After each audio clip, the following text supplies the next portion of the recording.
Dewa Perang Yesikai. Bab 141. Apa itu cinta di dunia ini? Itu membuat orang berjanji untuk bersama melewati hidup dan mati. Yesikai, apakah kamu percaya pada takdir? Luo Shiki membuka tirai, dan sinar matahari di luar jendela menyinari mereka berdua. Pada saat ini, keduanya sudah tenang. Yesikai memasukkan tangannya ke dalam saku celananya, bersandar di pagar, memegang rokok yang menyala di tangannya. Yesikai menghisap rokoknya dalam-dalam. Takdir tampaknya selalu mempermainkannya. Sejak kecil hingga dewasa, orang-orang di sekitarnya seakan meninggalkannya, orang tuanya, teman-temannya, kawan-kawan seperjuangannya. Tampaknya tidak ada seorang pun yang selalu berada di sisinya. Justru karena itulah Yesikai selalu merasa kesepian dari waktu ke waktu. Yesikai mendesah dalam hati, bertanya-tanya mengapa nasibnya begitu buruk. Takdir. Yesikai bergumam pada dirinya sendiri, namun ragu-ragu. Saya tidak percaya sebelumnya, tapi sekarang. Su Qingyu menikahimu karena pertunangan yang ditinggalkan oleh orang tuanya, dan kau kembali ke Tiongkok karena pertunangan ini dan menanggung penghinaannya. Sampai sekarang, kalian saling mencintai. Apakah kau pikir ini takdir? Entah bagaimana, Yesikai dan Su Qingyu bisa bersama. Dua orang yang tidak memiliki hubungan apapun dipertemukan secara tidak sengaja, dan semua ini sudah ditakdirkan. Shiki, apa yang ingin kamu katakan? Kata Yesikai. Karena Su Qingyu, kau kembali ke Tiongkok. Karena kau kembali ke Tiongkok, aku bertemu denganmu. Apakah menurutmu kita ditakdirkan untuk bertemu? Saya rasa begitu. Yesikai berkata dengan ringan. Dulu, aku cemburu pada Su Qingyu karena pertunangan ini, karena aku memiliki cinta yang bukan miliknya. Tidak peduli seberapa keras aku berusaha mengejarmu, aku hanya bisa dianggap sebagai wanita simpanan. Aku cemburu padanya. Mengapa dia bisa membiarkanmu tinggal di sisinya tanpa bekerja keras? Sekarang aku mengerti. Jika bukan karena dia, bagaimana mungkin aku bisa bertemu denganmu? Lagi pula, aku tidak kalah darinya. Jika dia bersamamu adalah takdir, bukankah takdir juga jika kita bertemu? Ketika Luo Shiki mengatakan ini, Yesikai jelas bisa merasakan kelegaannya. Tuhan tidak adil padanya, membuatnya kalah di garis start dalam permainan emosional dengan Su Qingyu, tetapi Tuhan juga adil. Kesempatan baginya untuk bertemu Yesikai juga diberikan oleh Su Qingyu. Bisakah kamu menjawab pertanyaanku? Kata Luo Shiki. Teruskan. Jika Su Qingyu bukan istrimu, siapa yang akan kamu pilih antara aku dan dia? Setelah mendengar kata-kata Luo Shiki, tubuh Yesikai menjadi tegang. Bagi Yesikai, pertanyaan ini ditakdirkan tidak dapat dipecahkan. Semenit, 2 menit, 3 menit, Yesikai terdiam, udara serasa membeku, ekspresi Luo Shiki berubah dari gugup menjadi penuh harap, dan akhirnya lega, dan tampak ada senyum di sudut mulutnya. Apa yang kamu tertawakan? Yesikai bertanya. Aku sudah tahu jawabannya. Setidaknya sekarang, di dalam hatimu, Su Qingyu dan aku berada di garis start yang sama lagi, bukan? Luo Shiki berkata dengan licik. Yesikai mengerti arti kata-katanya dan tersenyum penuh arti. Sebenarnya, aku sama seperti Su Qingyu. Aku selalu bersikap dingin kepada dunia luar, karena dalam masyarakat, kita harus belajar berpura-pura. Ini adalah bentuk perlindungan diri. Yesikai setuju dengan Luo Shiki. Jika Su Qingyu tertawa sepanjang hari, bagaimana orang-orang di perusahaan bisa mematuhinya? Bagaimana Tianya Group dapat berkembang? Namun, jika menyangkut perasaan, kita sama. Kita setia dan penuh kasih sayang, dan terkadang kita cemburu dan marah. Kita tidak bertemu seseorang yang membuat hati kita berdebar sebelumnya, tetapi sekarang kita telah bertemu seseorang, dan itu adalah kamu. Saya selalu percaya bahwa segala sesuatu perlu diperjuangkan, termasuk perasaan.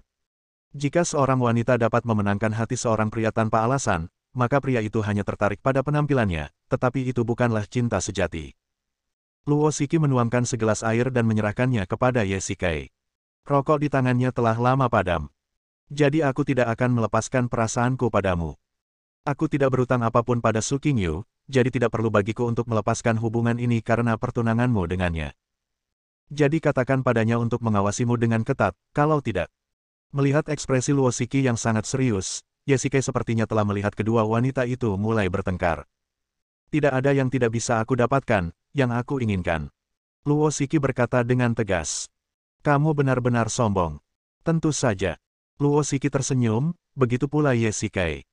Hari ini, mereka akhirnya melepaskan ikatan di hati Luo Shiki, dan keduanya merasa jauh lebih rileks. Beberapa jam kemudian, Yesike mengambil dokumen itu, meninggalkan gedung dan kembali ke mobil. Terakhir kali ini memakan waktu lama sekali, apakah terjadi sesuatu? Begitu kami masuk mobil, Elena mendatangi kami dengan banyak gosip. Omong kosong. Kami hanya membicarakan beberapa hal. Kata Yesike. Sebenarnya, dia cukup menyedihkan. Kata Elena tiba-tiba. Apa yang menyedihkan? Kalau aku tidak salah, kakak ipar kedua yang disebutkan Ghost adalah dia. Elena memegang dagunya dan menatap Yesike dengan matanya yang besar. Ghost memang banyak bicara, tapi intuisi Elena sangat akurat. Mungkin seperti inilah wanita. Meskipun aku tidak tahu apa yang terjadi antara kamu dan dia, menurut konsep Cina, pihak ketiga harus dibenci, kan? Kata Elena. Masalah ini memang ada hubungannya dengan Luo Shiki. Sebagai pihak ketiga, ada banyak hal yang ditakdirkan untuk tidak dilakukannya. Saya benar-benar tidak mengerti cara berpikir orang Cina. Jika Anda ingin mencintai, cintai saja. Mengapa Anda harus mengkhawatirkan banyak hal? Jika tiga orang tidak keberatan, mengapa mereka tidak bisa hidup bersama? Elena meletakkan lengannya di belakang kepalanya, tampak acuh tak acuh. Tinggal bersama Luo Shiki dan Su Qingyu adalah sesuatu yang hanya berani dipikirkan Yesike. Dia tidak tahu tentang Luo Shiki, tetapi Su Qingyu pasti tidak akan setuju sekarang. Wanita ini tipikal orang yang pencemburu. Kalian tidak dapat mengetahuinya karena dia tidak mempunyai pasangan sebelumnya, tetapi sekarang setelah dia menikah dengan Yesike, dia menjadi merajuk ketika melihat Yesike dekat dengan wanita lain. Jika kamu tidak mengerti, luangkan waktu untuk memikirkannya. Yesike berkata dengan tidak senang, dan menyalakan Lexus, bermaksud untuk kembali ke perusahaan. Saat dia melaju ke jalan terpencil, Yesike tiba-tiba menginjak rem, dan Elena yang tertidur di pinggir jalan, kepalanya terbentur tepat di bagian depan dan mengusap kepalanya kesakitan. Hei, kenapa kamu tiba-tiba menghentikan mobilnya? Elena berteriak. Kedua mobil di depan bertabrakan dan menghalangi jalan. Yesike menunjuk ke depan, ayo turun dan lihat. Keduanya keluar dari mobil, Elena berjalan di depan, dan tiga pria datang ke arah mereka. Pria pertama segera membungkuk dan berkata, maaf, mobil kami mogok dan polisi belum datang. Biarkan saya membantu Anda melihatnya. Elena berjalan maju untuk melihat mobil itu. Tiba-tiba, Yesike dengan tajam merasakan sesuatu yang aneh dari ketiga pria itu. Ada niat membunuh, ini jebakan. Bab 142. Saat dia berbicara, seorang pria mengeluarkan belati dari tangannya dan menusuk ke arah Elena. Elena, yang mengenakan gaun merah, tampak kurus, tetapi reaksinya cukup cepat. Dia menghindari serangan pria itu dengan berbalik ke samping. Kecepatan ini telah mencapai tingkat pembudidaya. Orang-orang ini adalah petani. Yesike segera bereaksi, dan dua pria di sampingnya juga melangkah maju untuk menusuk, tetapi Yesike menghindarinya dengan mudah. Dia mencengkeram leher kedua lelaki itu dengan punggung tangannya dan memutar mereka, lalu melemparkan kedua tubuh itu ke samping.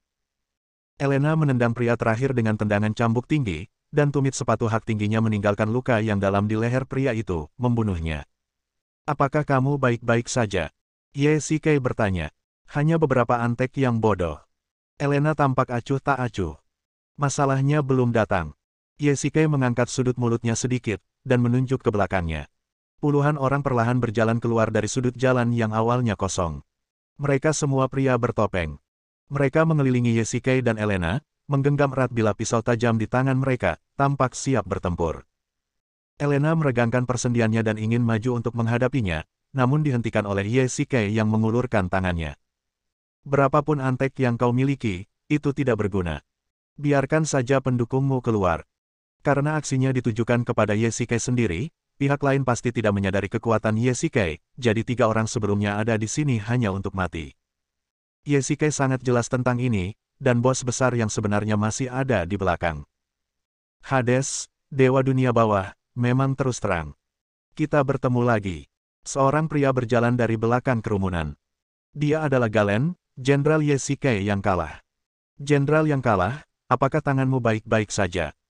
Yesike memasang senyum palsu, yang jelas-jelas mengejek Garlong karena melebih-lebihkan kemampuannya sendiri terakhir kali dan lengannya dipatahkan oleh Yesike. Elena di samping tidak dapat menahan tawa juga. Benar saja, ketika hal ini disebutkan, wajah Garlong langsung berubah. Jika bukan karena kekuatannya, Garlong pasti ingin segera mencabik-cabik Yesike. Untuk saat ini, gunakan saja kefasihanmu.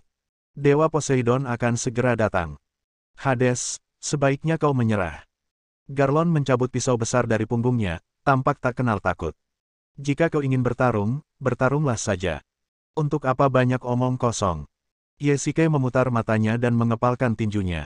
Garlon tidak khawatir, tetapi Poseidon berbeda. Dia juga merupakan dewa utama dan sama kuatnya. Jika dia datang, akan ada pertempuran besar di sini. Yesike melihat sekeliling. Tempat ini sangat terpencil dan tidak ada pejalan kaki. Diperkirakan Garlon telah menyelesaikan semua pekerjaan pembersihan sehingga dia bisa bertarung di sini tanpa keraguan. Menghadapi provokasi Yesike, Garlon langsung mengambil pedang besarnya dan menebasnya. Sebelum Yesike sempat bergerak, Elena maju selangkah dan berkata, "Serahkan dia padaku." Sambil berkata demikian, dia mencabut cambuk panjang dari pinggangnya, berbalik, dan memukul wajah Garlon. Kecepatan kedua praktisi itu bertarung tidak terbayangkan oleh orang biasa. Serangan Garlon sangat cepat, dan pedang lebarnya terus berputar di tangannya. Namun, Elena tidak mau kalah. Ia menggunakan kecerdikannya untuk mematahkan kekuatan, dan cambuk panjang yang diayunkannya mematahkan serangan berkali-kali. Cambuk panjang itu mengenai pedang lebar dan percikan api pun beterbangan. Untuk sementara, keduanya seimbang. Awalnya, Yesike mengira Elena tidak akan mampu bertahan. Bagaimanapun, dia hanyalah seorang pemimpin di Istana Hades, dan Garlon adalah seorang master terkenal di seluruh dunia bawah tanah. Namun, dari puluhan ronde pertarungan tersebut, Elena tidak berada dalam posisi yang kurang menguntungkan. Dapat dilihat bahwa Elena telah membuat beberapa kemajuan selama Yesike pergi.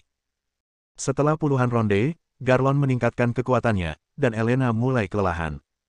Hal ini sesuai dengan harapan Yesike. Pergerakan Elena mulai melambat, tetapi Elena yang keras kepala dan kompetitif menolak untuk mundur dan terus bertarung dengan Garlon. "Gadis kecil, kamu cukup kuat." Pada saat ini, embusan angin bertiup dari tubuh semua orang. Yesike sangat merasakan bahwa ini adalah napas seorang pria kuat. Poseidon datang. Benar saja, asapnya menghilang dan tubuh kekar Poseidon pun terlihat. Namun, yang mengejutkan Yesike adalah ada orang lain yang mengikuti Poseidon, yang tidak setinggi itu dan tampaknya tidak berbeda dari orang biasa. Ketika Garlon dan Elena melihat kedatangan Poseidon dan pria itu, mereka mengakhiri pertarungan. Elena mundur kembali ke Yesike. Yesike meletakkan tangannya di punggung Elena, dan suatu kekuatan dengan cepat mengalir ke tubuhnya. Pada saat yang sama, tindakan ini juga membuat Elena merasa aman. "Hades, lama tak berjumpa." Poseidon tersenyum pada Yesike, dan kekuatan internal yang dilepaskannya membentuk aura, yang bertentangan dengan aura yang dibentuk oleh kekuatan internal Yesike.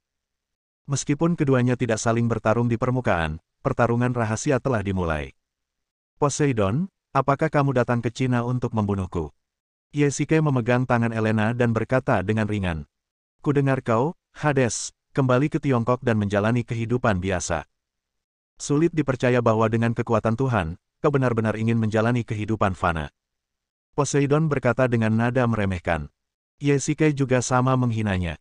Dia selalu berbicara tentang Tuhan, dan dia benar-benar berpikir dirinya adalah Tuhan. Dia dibutakan oleh keserakahan, namun dia terdengar sangat angkuh.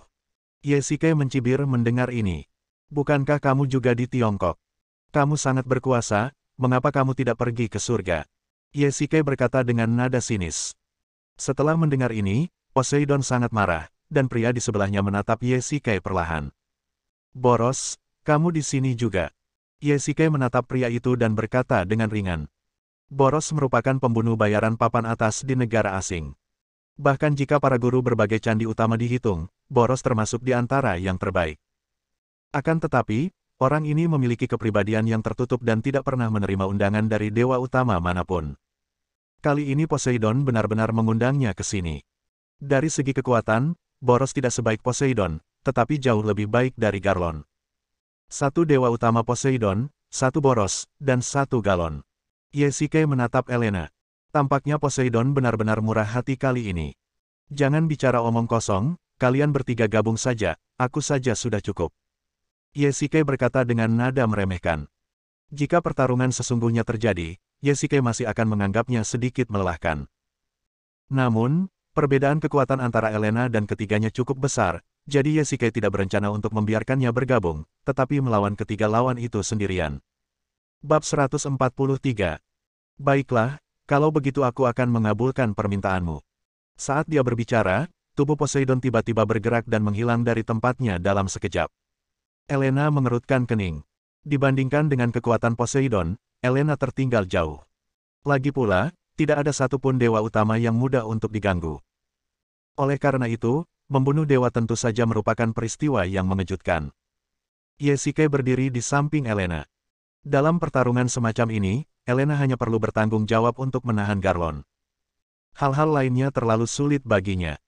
Sebaliknya, Yesike juga menggerakkan tubuhnya, secepat seberkas cahaya, dan bersaing dengan Poseidon dengan cepat. Keduanya seperti dua sinar cahaya, yang saling bertabrakan. Ini adalah pertempuran antara dua dewa utama. Biasanya, selama tidak ada kebencian yang mendalam di antara para dewa utama, mustahil bagi mereka untuk bertarung sampai mati. Pertama-tama, kekuatan para dewa utama seimbang. Jika satu pihak bertempur sampai mati, paling-paling kedua belah pihak akan menderita kerugian. Jika ada yang memanfaatkannya, itu sungguh tidak bijaksana.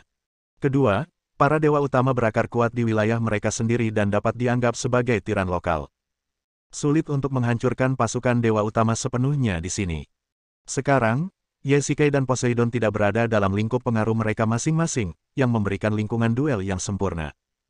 Namun, Poseidon menyiapkan penyergapan di sini, jelas ingin mengelabui Yesike. Melihat pertarungan antara Poseidon dan Yesike semakin sengit, Garlon pun ingin maju dan bersama-sama menghadapi Yesike, namun ia langsung dihalangi oleh cambuk milik Elena. Elena tidak lagi memiliki ekspresi sembrono seperti dulu. Sekarang, wajahnya tegas, dan satu-satunya keyakinan di hatinya adalah melindungi Yesike.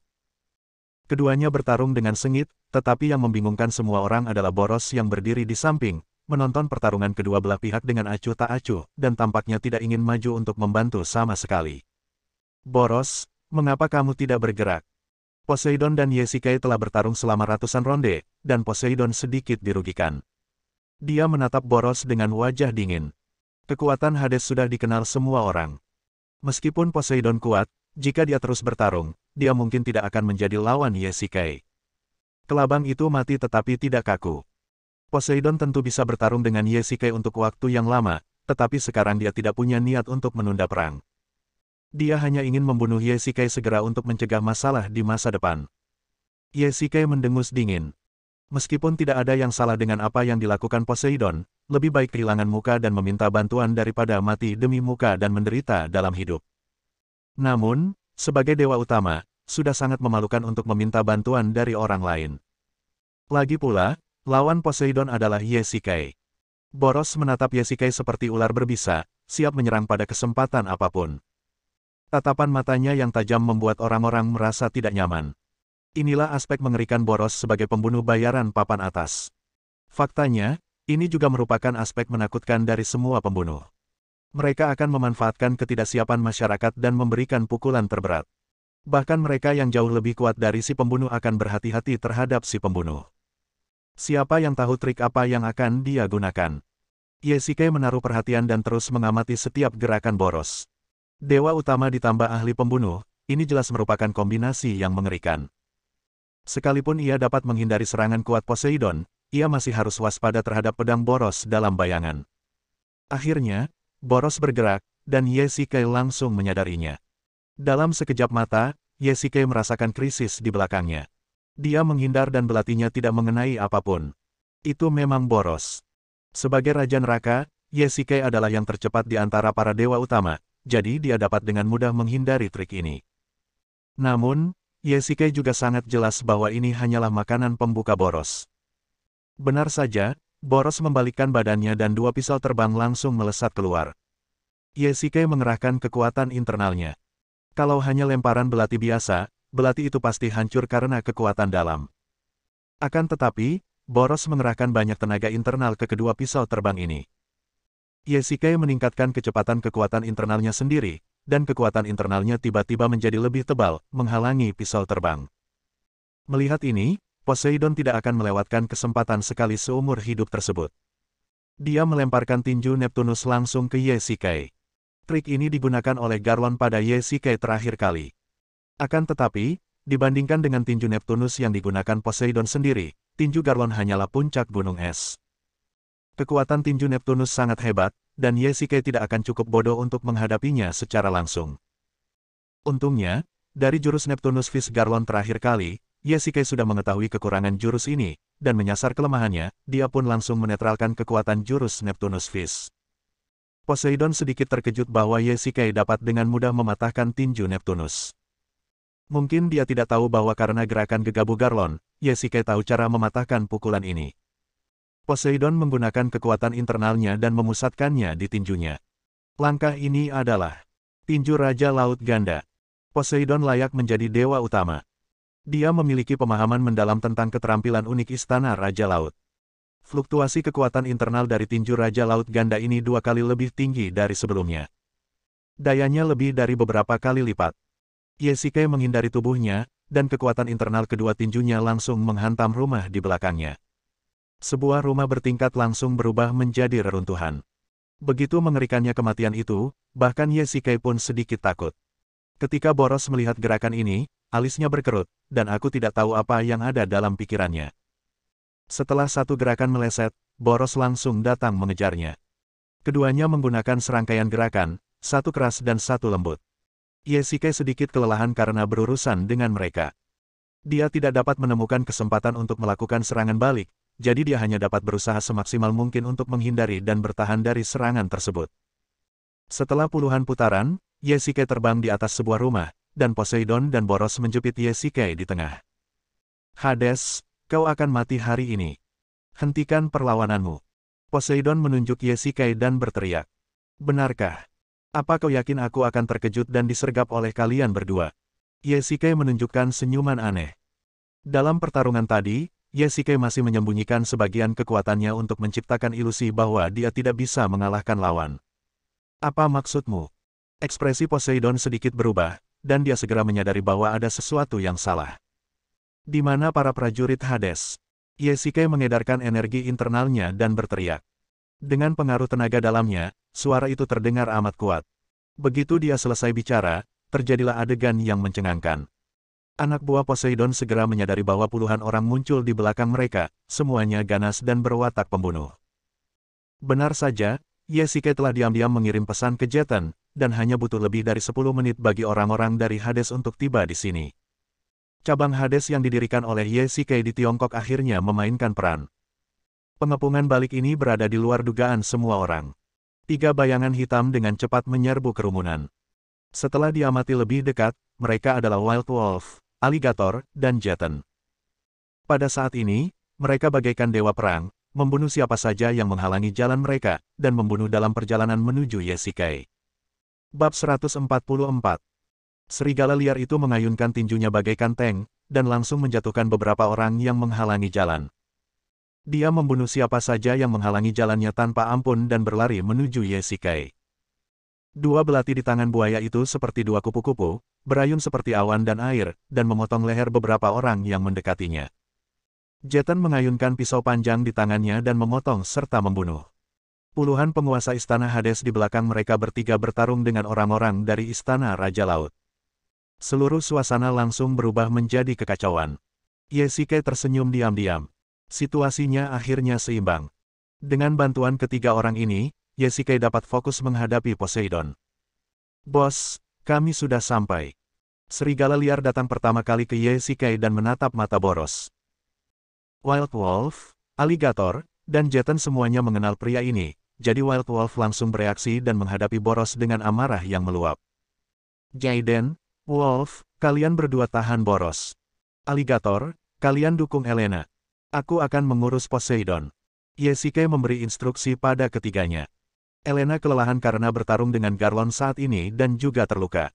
Yesike sedikit khawatir tentang Elena. Ketiganya saling bertukar pandang diam-diam. Jaden dan Wolf langsung memegang Boros di kiri dan kanan. Beberapa pisau kupu-kupu di pinggang Alligator terbang ke arah Garlon, memaksanya untuk terganggu dan waspada terhadap Alligator. Serangan terhadap Elena juga terpaksa dihentikan. Elena memanfaatkan kesempatan ini, beristirahat sejenak, lalu bergabung dengan Alligator untuk menghadapi Garlon. Poseidon, sepertinya rencanamu gagal. Yesike menghadap Poseidon dan mencibirnya. Melihat penduduk Istana Raja Laut telah menderita banyak korban di tangan penguasa Istana Hades yang jumlahnya beberapa kali lipat, Poseidon pun tak kuasa menahan ekspresi kesal. Dia mengepalkan tangannya, berharap dia bisa maju dan membunuh Ye-Shikai segera. Hades, aku benar-benar meremehkanmu. Aku tidak menyangka kau punya trik di Tiongkok, kata Poseidon. Sebenarnya bukan niat Ye-Shikai semula agar Istana Dunia Bawah membangun cabang di Tiongkok. Niat awalnya adalah kembali ke Tiongkok, menikah, dan menjalani kehidupan biasa. Jika bukan karena musuh-musuhnya, dan orang-orang misterius muncul satu demi satu, terus-menerus mengulurkan cakar mereka ke orang-orang di sekitar Ye-Shikai, dia tidak akan ingin membiarkan Istana Dunia Bawah memasuki Tiongkok. Poseidon, alih-alih tinggal di Amerika Selatan, kau malah datang ke Cina untuk melawanku sampai mati. Kau yang meminta ini, kata Ye-Shikai. Mari bertarung jika kita mau. Baiklah, ayo. Poseidon berkata, lalu menyerbu ke arah Ye-Shikai lagi, dengan 2 kali pukulan Poseidon. Ye-Shikai mengerahkan kekuatan internalnya dan memusatkannya pada tangan kanannya. Ye-Shikai, yang telah berlatih sutra Kaisar Suan, telah mencapai tingkat ketiga, tingkatkan, jadi kekuatan tempurnya tidak boleh diremehkan. Sekarang Ye-Shikai berencana untuk berhadapan langsung dengan Poseidon Fist. Ledakan. Terdengar suara keras di udara, kedua tinju itu saling bertabrakan dengan kekuatan dahsyat. Debu berterbangan dalam sekejap mata. Untungnya tempat ini cukup terpencil, kalau tidak orang yang lewat mungkin akan mengira ini adalah lokasi syuting film. Benturan kedua tinju itu menimbulkan gelombang energi yang langsung menghempaskan beberapa praktisi di sekitarnya. Ye-Shikai dan Poseidon terpengaruh oleh hentakan itu dan terbang puluhan meter sebelum mendarat dengan mantap di tanah. Beberapa jejak darah mengalir dari sudut mulut Ye-Shikai. Meskipun Ye-Shikai sudah berada pada level kritis, Poseidon tetap menyerangnya tanpa ragu, ditambah dengan tinju Neptunus ganda. Langkah ini memang sulit untuk dilakukan. Akan tetapi, meskipun dia tahu itu adalah hal yang sulit untuk dipecahkan, Ye-Shikai harus mengunyahnya, karena bawahannya sedang mengawasinya di sini. Ye-Shikai sangat menyadari pentingnya menjadi pemimpin Istana Dunia Bawah. Walaupun dia tahu itu berbahaya, dia tetap harus berdiri di depan. Ketika kedua pasukan saling berhadapan, jika sang jenderal tidak mampu melawan terlebih dahulu, moral pasukan sudah pasti akan jatuh ke dasar. Apakah kamu baik-baik saja? Elena adalah orang pertama yang bereaksi. Dia segera datang ke Ye-Shikai dan mengulurkan tangannya untuk menopang punggung Ye-Shikai. Saya baik-baik saja. Ye-Shikai menyeka darah dari sudut mulutnya dan tiba-tiba berdiri. Meskipun terluka dalam serangan sebelumnya, Poseidon juga membunuh 1000 musuh dan kehilangan 800 musuhnya sendiri. Itu pasti tidak mudah. Setelah asap dan debu menghilang, Poseidon berlutut dengan satu kaki sambil memegang sesuatu di satu tangan. Ketika Ye-Shikai melihat apa itu, wajahnya langsung berubah serius. Trisula merupakan benda suci istana Poseidon dan juga merupakan sebuah simbol. Legenda mengatakan bahwa ia memiliki kekuatan samudera dan dapat menghancurkan segalanya hingga berkeping-keping. Kekuatannya begitu besar sehingga tidak ada dewa yang dapat meremehkannya. Namun, senjata jenis ini biasanya disimpan di istana Poseidon. Tanpa diduga, Poseidon benar-benar membawanya. Tampaknya dia bertekad untuk membunuh Ye-Shikai kali ini. Poseidon berdiri perlahan, bersandar pada Trisula di tangan kanannya. Energi dari Trisula terus-menerus dimasukkan ke tubuh Poseidon, dan wajahnya perlahan menjadi merah.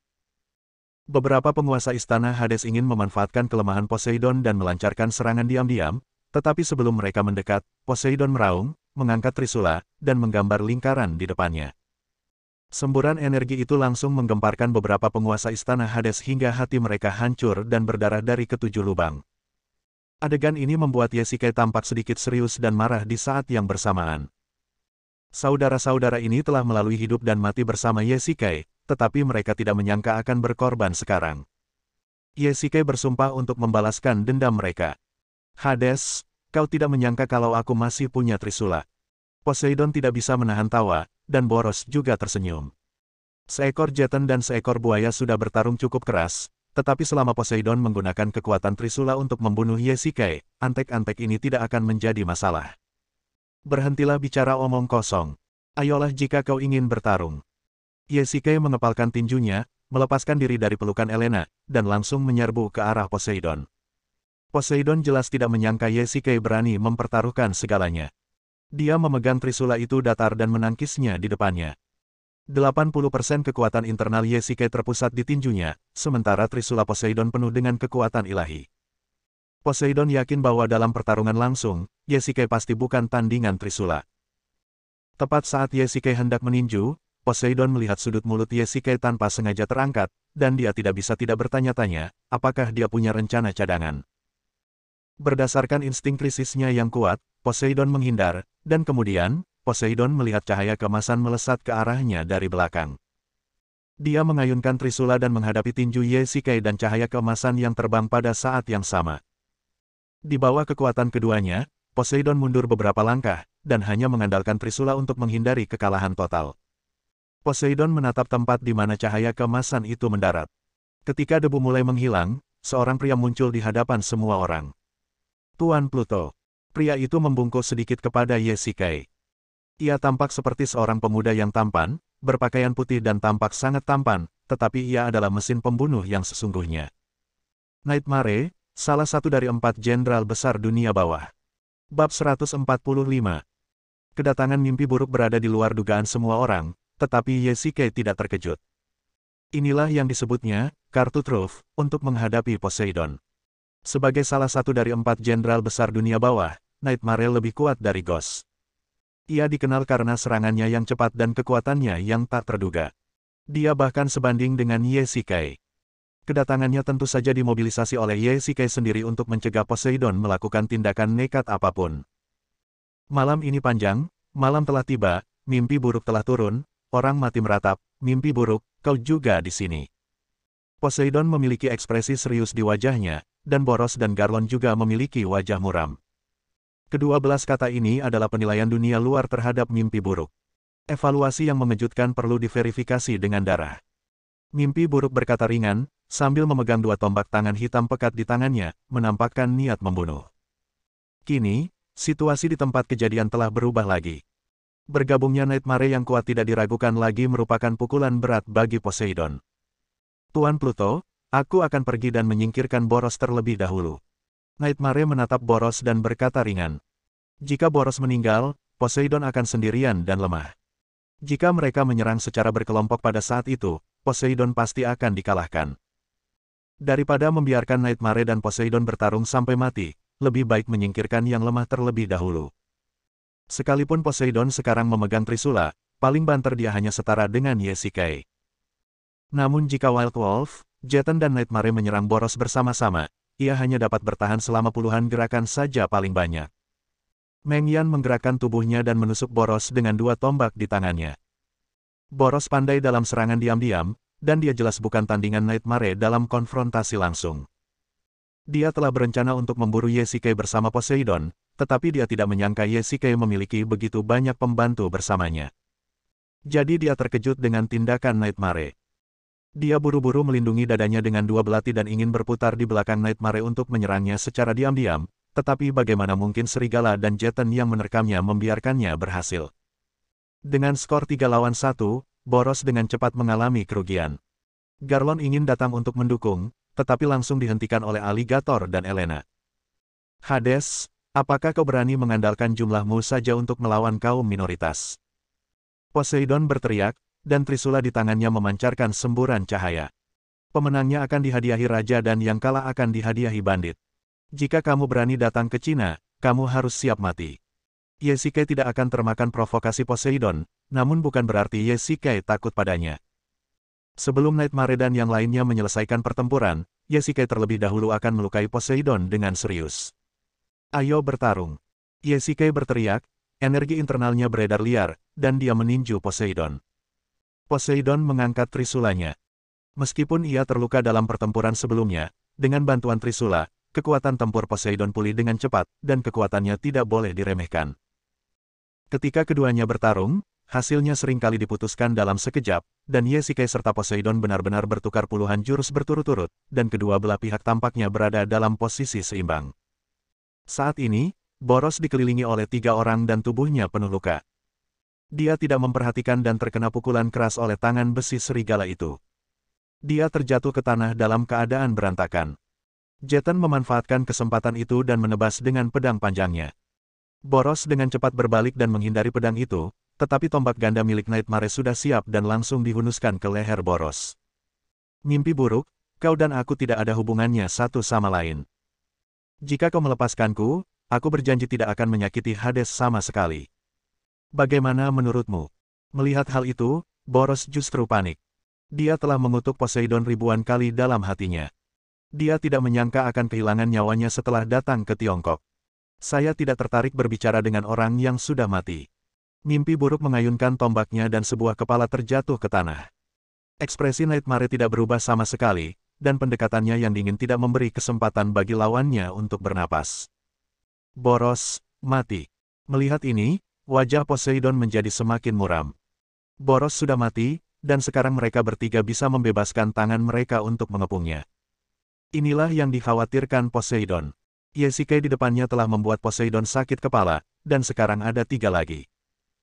Sebagai dewa utama dan veteran di medan perang, Poseidon tidak akan menyadari bahwa keseimbangan pertempuran telah terganggu, dan sekarang dia harus mundur. Ketiga lelaki mimpi buruk segera datang dan mengepung Poseidon. Untuk sesaat, Poseidon tidak punya cara untuk mundur. Sekalipun Trisula itu kuat, pada akhirnya itu hanyalah senjata. Jika pengguna tidak memiliki kemampuan, Trisula tidak akan dapat menggunakan kekuatannya. Sekarang Poseidon kelelahan setelah pertarungan dengan Yesike.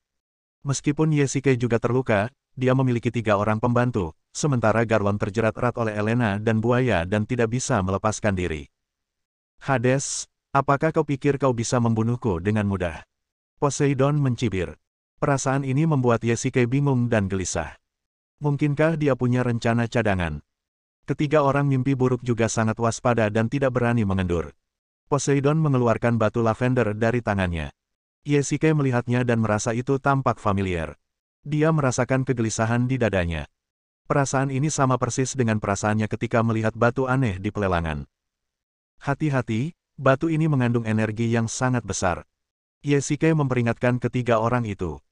Poseidon mencibir, memegang Trisula di depannya, menyatukan kedua tangannya, dan memegang batu di antara kedua telapak tangannya. Aliran energi segera melonjak dari batu ke tubuh Poseidon.